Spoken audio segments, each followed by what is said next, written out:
Setelah sebelumnya Jovialda Lopez juga pernah menulis naskah di film #Modus dan YouTubers meskipun dibantu oleh rekannya.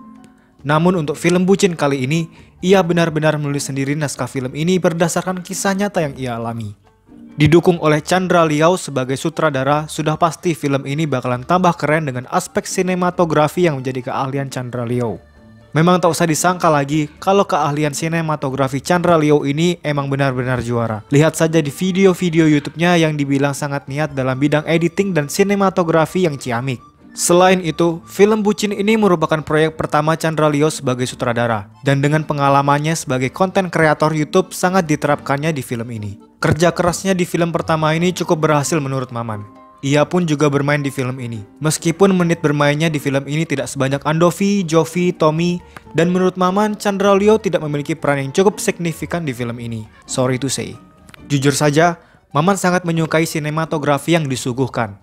Selain itu, transisi kamera pun juga sangat mulus yang membuat efek visual menjadi lebih memanjakan mata. Menurut Maman, peran cameo di film bucin ini juga cukup berpengaruh. Terlebih lagi, Deddy Corbuzier yang berperan sebagai instruktur yoga yang cukup menambah esensi kelucuan di film ini menjadi lebih bernyawa. Untuk komedi sih, dari awal emang sudah dikasih dengan guyonan ringan yang cukup berhasil membuat Maman tersenyum. Walaupun tak sampai tertawa, namun cukup menghibur. Tapi menariknya, mereka tidak memberikan komedi sampai babak akhir. Tapi babak akhir film bucin ini lebih memberikan sesuatu yang emosional. Dan beberapa adegan cukup menyita perhatian Maman ditambah dengan efek musik yang semakin membuat larut dalam film ini. Tommy mau pilih yang mana cuy? Ya udahlah boy.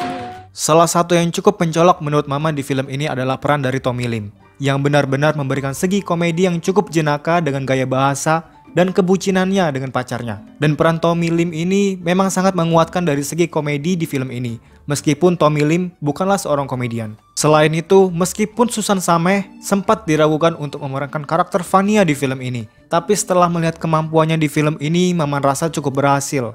Dan Susan Sameh mampu menunjukkan bahwa ia memang layak bermain sebagai Vania. Apalagi pada babak akhir film, aktingnya cukup menyita perhatian Maman. Wajar saja jika Susan Sameh sempat diragukan oleh Jovialda Lopez karena memang peran Vania sangat vital dan penting terhadap jalannya cerita, yang memerlukan orang tepat untuk mengisi karakter Vania. Dan pendalaman karakter Vania yang dilakukan oleh Susan Sameh pun menurut Maman cukup berhasil. Yang cukup disayangkan menurut Maman di sini adalah beberapa adegan dan dari segi percakapan yang kurang penting dimasukkan ke dalam film ini. Dan beberapa segi dramatisasinya agak kurang sampai sih. Untuk segi komedi sudah cukup menghibur lah, setidaknya tidak segaring film yang ribon-ribon itu.